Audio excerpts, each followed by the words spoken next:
गेल्या 2 तासिकांपासून आपण कल्पना दुधाळ लिखित रोज मातीत ही कविता अभ्यासतो आहोत. ही कविता अभ्यासत असताना आपण कष्टकरी शेतकरी स्त्रीचं शब्दचित्र पाहिलं. सुरुवातीला ती स्त्री तिच्या प्राणप्रिय शेतात कांद्यांची जीवाभावाने लावणी करताना दिसली. ही कांद्यांची लावणी करणं म्हणजेच त्या स्त्रीचं काळ्या आईला हिरव्या रंगाने गोंदवून देणं होतं असं आपण पाहिलं. त्यानंतर सणवारांच्या निमित्तानं ती कष्टाळू स्त्री आपल्या कष्टप्रद ओढगस्त संसारात आनंद सुद्धा मानते आहे आणि म्हणूनच घराच्या दारावर ती झेंडूच्या फुलांचं तोरण बांधते आहे असं आपण पाहिलं. त्यानंतर शेतात ऊसाची लागवड करते आहे ती.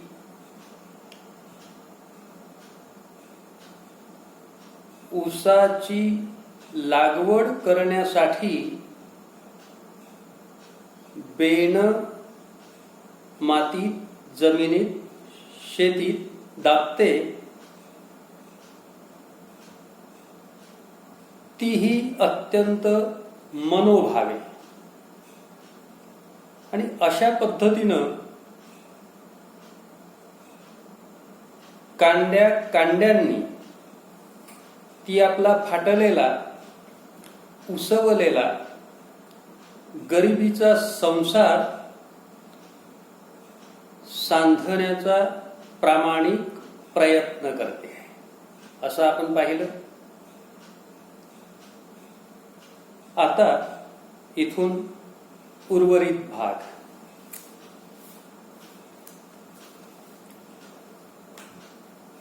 उन्हा तान्हात रोज मरते, उन्हा तान्हात रोज मरते, रोज मरते बाई रोज मरते.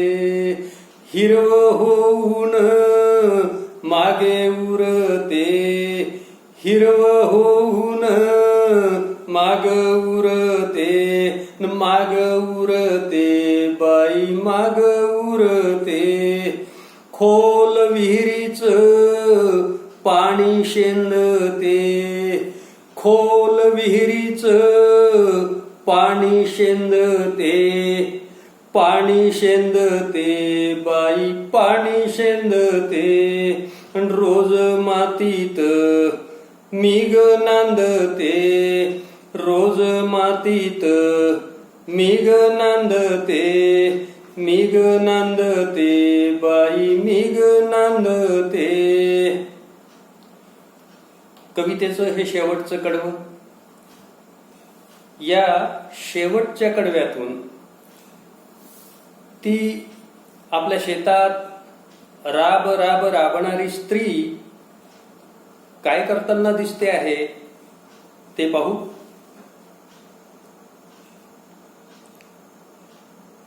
या कडव्यातून ती स्त्री आपलं मनोगत व्यक्त करताना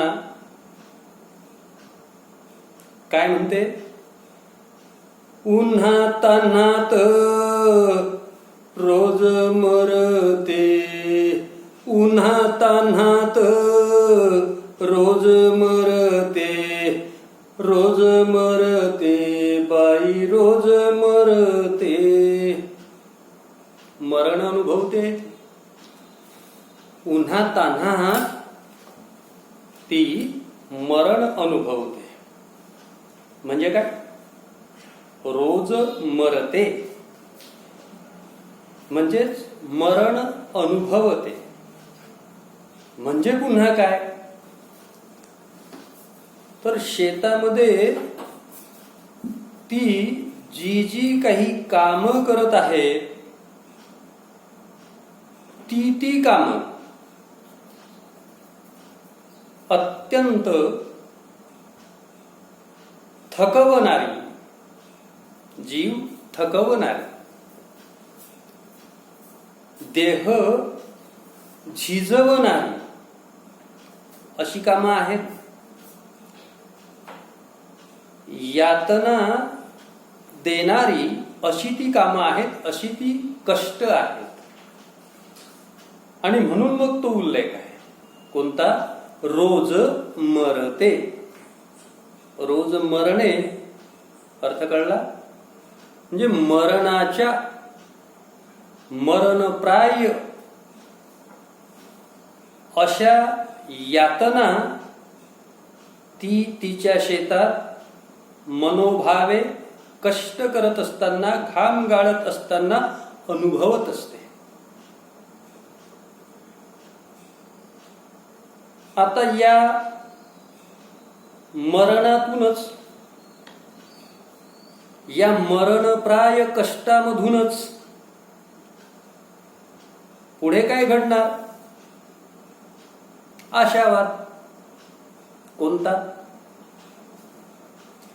हिरवी होऊन माग उरते, हिरवी होऊन माग उरते, माग उरते बाई माग उरते.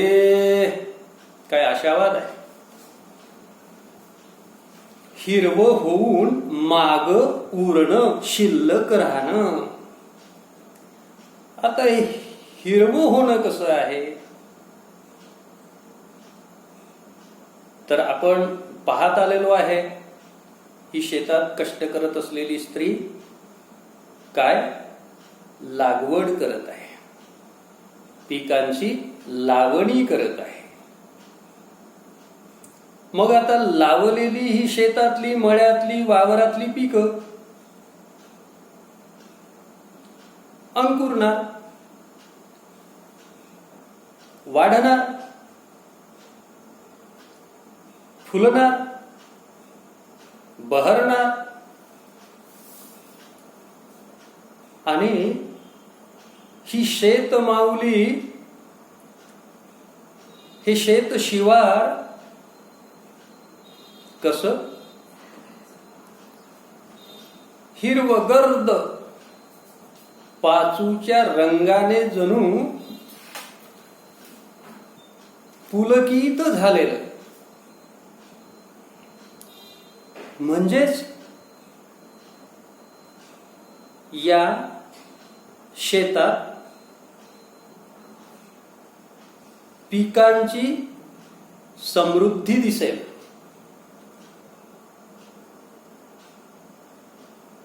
शेतात हे धनधान्य छान वाढून, हिरवगर्द होऊन डौलाने डुलत असेल.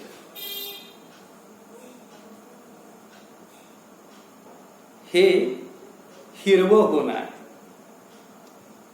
पण हे अशा पद्धतीनं शेत शिवार पिकांनी बहरून येणं, पिकं वाऱ्यासोबत हलत डुलत दिसणं यासाठी त्या स्त्रीनं मरणप्राय मरण यातना भोगलेल्या असतात.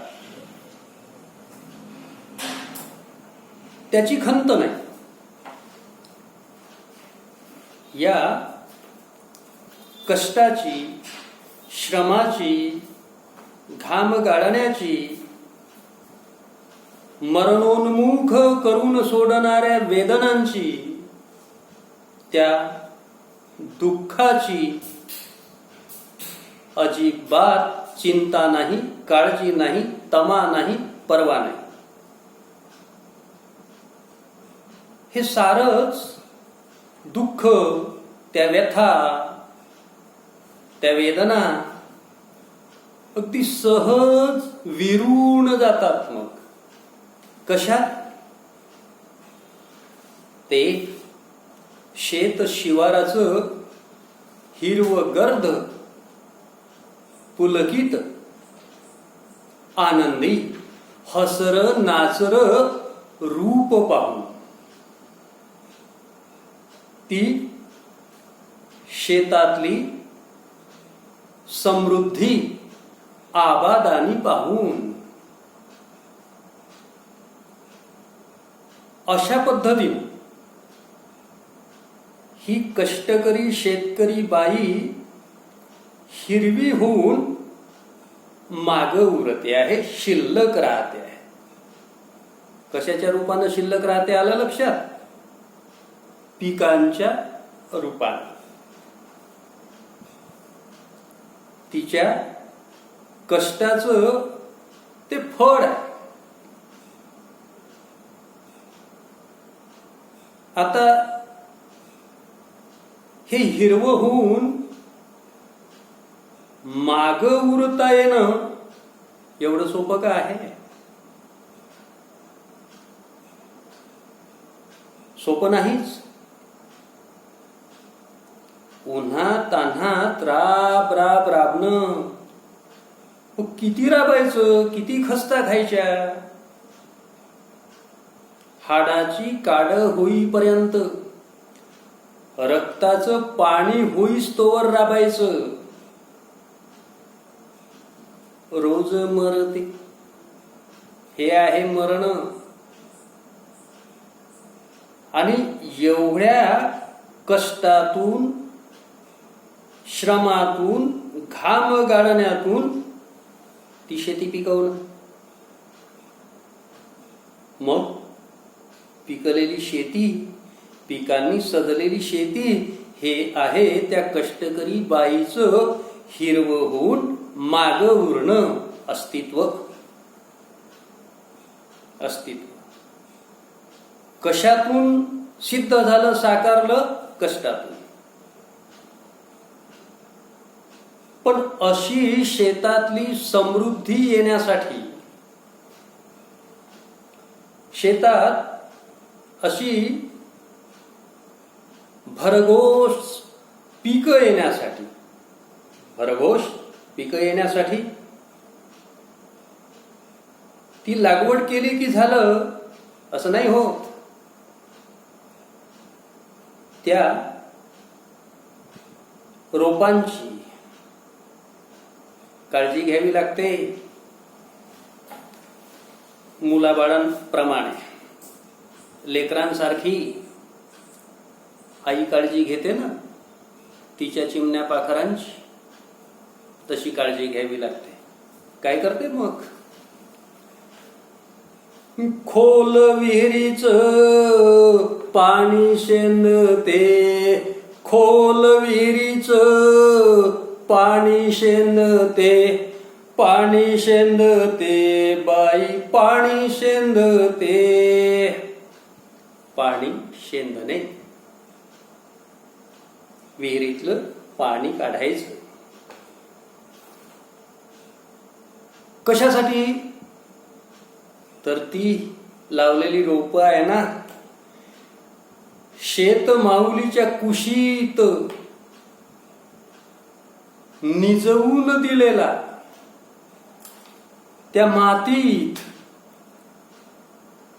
विश्रक्त झालेला, जणू तिचा जीवच असतो ना तो, ते बी बियाणं.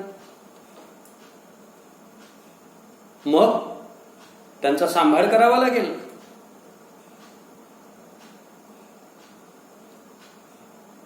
मग त्या पिकांची योग्य पद्धतीनं वाढ झाली पाहिजे. मग त्यासाठी आवश्यक असणाऱ्या गोष्टी तिला करणं भाग पडते. शेती बहुतांश निसर्गावर अवलंबून आहे. तो जेव्हा केव्हा पडेल तेव्हा पडेल, त्याच्यावर अवलंबून राहून शेतात समृद्धी पाहता येणार नाही.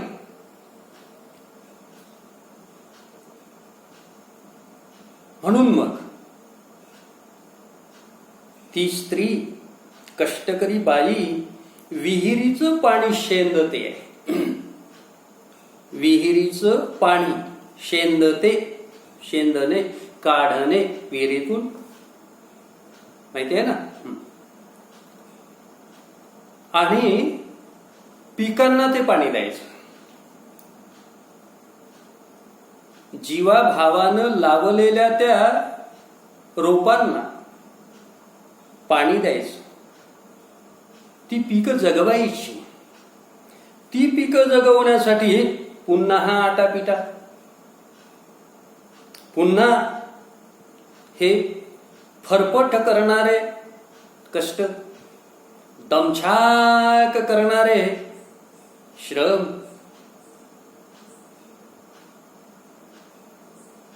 पाणी शेंदून शेंदून विहिरीतलं पिकांना देणं, त्या पिकांची तहान भागवणं, त्यांना जीवदान देणं साधं काम नाही आहे हे. पाणी द्यायचं पिकांना, ती करते. एकंदरीत मगाशीच सांगितल्याप्रमाणे अत्यंत कष्टप्रद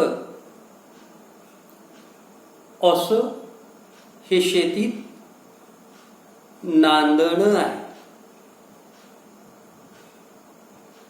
अपार कष्ट आहे, घाम गाळणं आहे, एकूणच देह झिजवणं आहे. त्या मायमाऊलीसाठी, त्या मातीसाठी या बाईला आपल्याही जीवाची थेट माती करावी लागते. त्या मातीत मिसळण्यासाठी या देहाची माती होते. तेव्हा कुठे शेतकऱ्यांच्या आयुष्यात, त्यांच्या जिंदगीत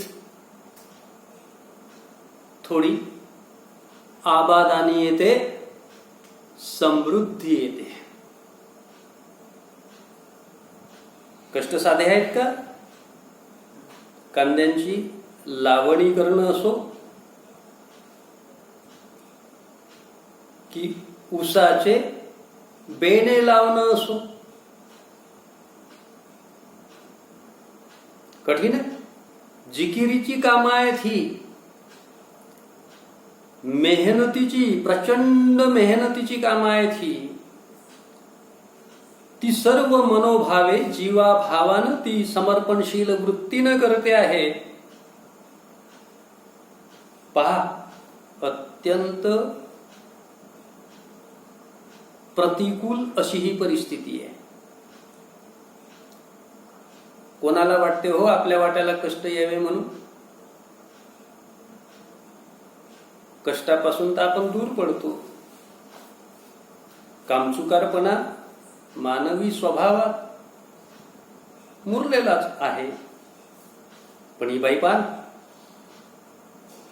जीव लावून काय, अहो जीवच लावते ती. आणि या सगळ्या गोष्टीत ती आनंद मानते. हे विलक्षण आहे. पुन्हा अशा परिस्थितीत ती आनंद मानते आहे. आनंद मानते तो कुठून व्यक्त झालाय? रोज मातीत मिग नांदते बाई मिग नांदते. किती सुंदर शब्द वापरलेला आहे इथे. नांदते.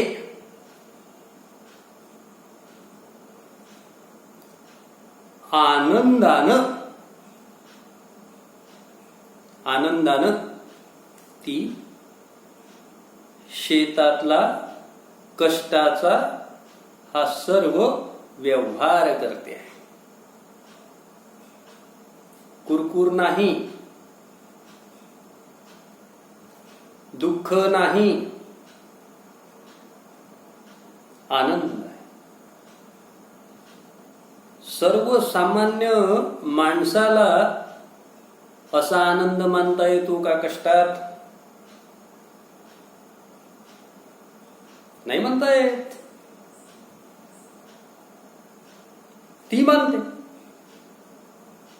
ती मानते. कारण जीवनाकडे पाहण्याचा तिचा दृष्टिकोन वेगळा आहे. कष्टावर, श्रमावर तिची श्रद्धा आहे. श्रम हीच पूजा आहे. हा श्रमाचा संस्कार तिच्या मनावर झालेला आहे. आणि हा असा उत्तमोत्तम संस्कार तिच्या मनावर झालेला असल्यामुळेच ती आनंदाने सांगते आहे, रोज मातीत मेघ नांदते. कुठे दुःख नाही. दुःखाची जराही छटा नाही, साधा लवलेश सुद्धा इथे नाही. नांदणे या शब्दातून पहा कसं पाहायचं या शब्दाकडे. दुःख नाही, आनंद आहे. आनंद, अपार कष्ट आणि त्यात आनंद मानणारी ही मनोवृत्ती, त्या स्त्रीची ही भावावस्था ग्रेट, श्रेष्ठ आहे. अशा पद्धतीनं आता ही कविता आपली पूर्ण झालेली आहे. इथे कशी सुंदर भाषाशैली कवयित्री कल्पना दुधाळ यांनी वापरली पहा. काळी आई ही प्रतिमा आहे, आपण स्पष्ट केलेली आहे. सुंदर प्रतिमा वापरली. हिरवं गोंदणे, काय शब्दांचा वापर आहे. हिरवं गोंदणे सारं स्पष्ट केलेलं आहे. तर असे हे जे शब्द प्रतिमा या कवितेतून कवयित्रीने वापरलेले आहेत. पुढे आहे देह तोडणे. काय प्रतिमा आहे. कसा तोडायचा देह, प्रतिमा वापरली. देह तोडणे स्पष्ट केलेला आहे आपण. त्याही पुढे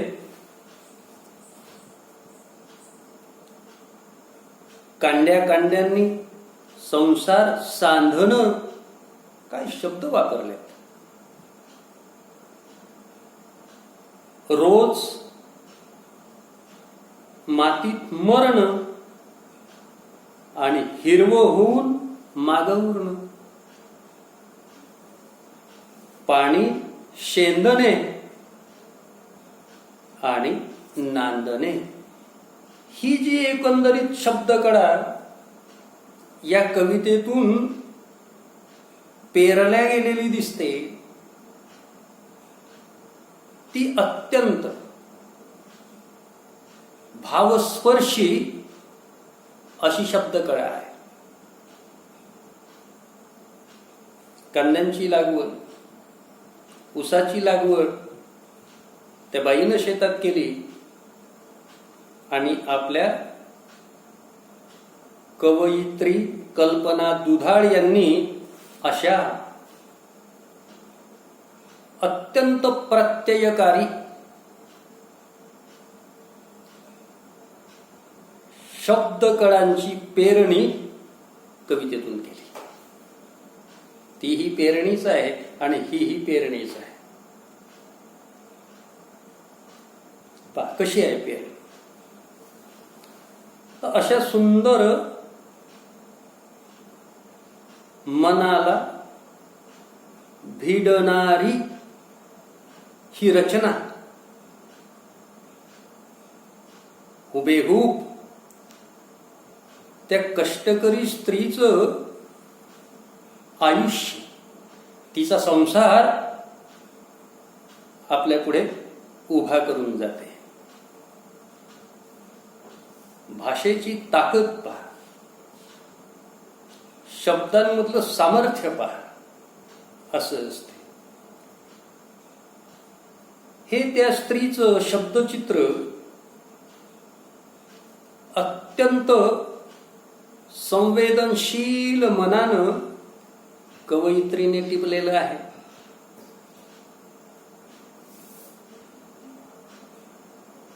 आणि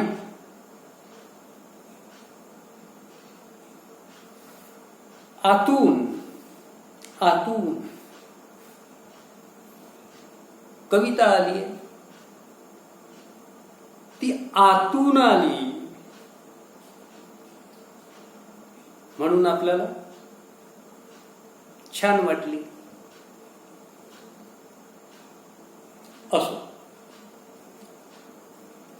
तर एकंदरीत रोज मातीत कविता कळली. काय काय पाहिलं आपण कवितेतून, नीट लक्षात आलं.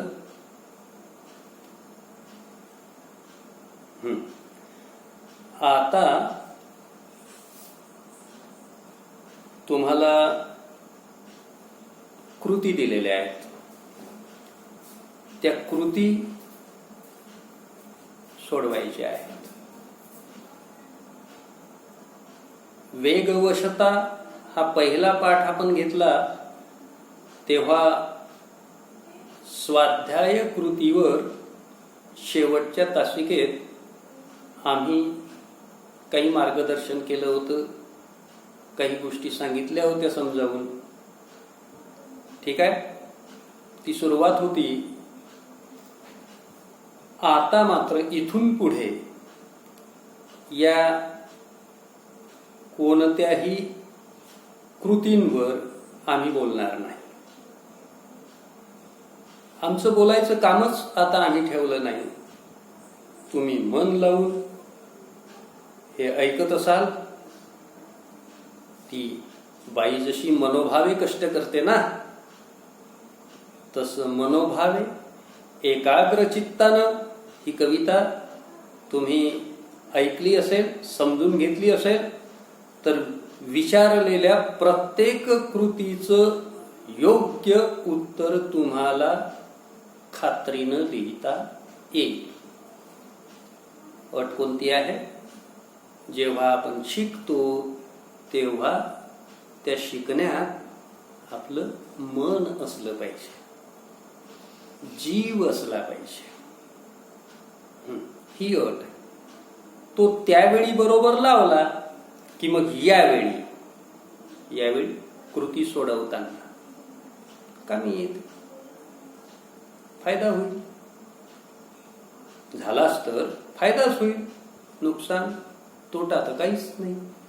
म्हणून आमच्यासाठी नाही, आमचा धाक म्हणूनही नाही. मग पुढे प्रत्यक्ष वर्ग भरतील, शाळा सुरू होईल आणि मग सर आपल्याला ते विचारतील, काय लिहून आणलं का, वह्या दाखवा. या भीतीपोटी अजिबात लिहू नका. न लिहिलेलं बरं. लिहायचंच असेल तर कशासाठी लिहा? स्वतःच्या अभ्यासासाठी, सरावासाठी, चांगले गुण मिळवण्यासाठी. म्हणजे तुमचे जे काही स्वप्न आहेत ना तुमच्या भविष्यातील कल्याणाचे, तर ते तुमचं आयुष्य घडवण्यासाठी तुम्ही हे करा स्वतः. आमचा धाक म्हणून, भीती म्हणून नाही. स्वतःच्या उन्नतीसाठी, स्वतःच्या विकासासाठी, स्वतःची प्रगती साधण्यासाठी हे सगळं तुम्ही करणं गरजेचं आहे असं आम्हाला वाटते. इतप्पर काही अडचण असेलच, काही नाही समजलं, अडलं कुठे, तर विचारू शकता केव्हाही. थेट विचारा. त्यावेळी आम्ही आमच्या कुवतीप्रमाणे तुमच्या अभ्यासविषयक अडचणी निश्चित दूर करण्याचा प्रयत्न करू. आता आपण इथे थांबूया.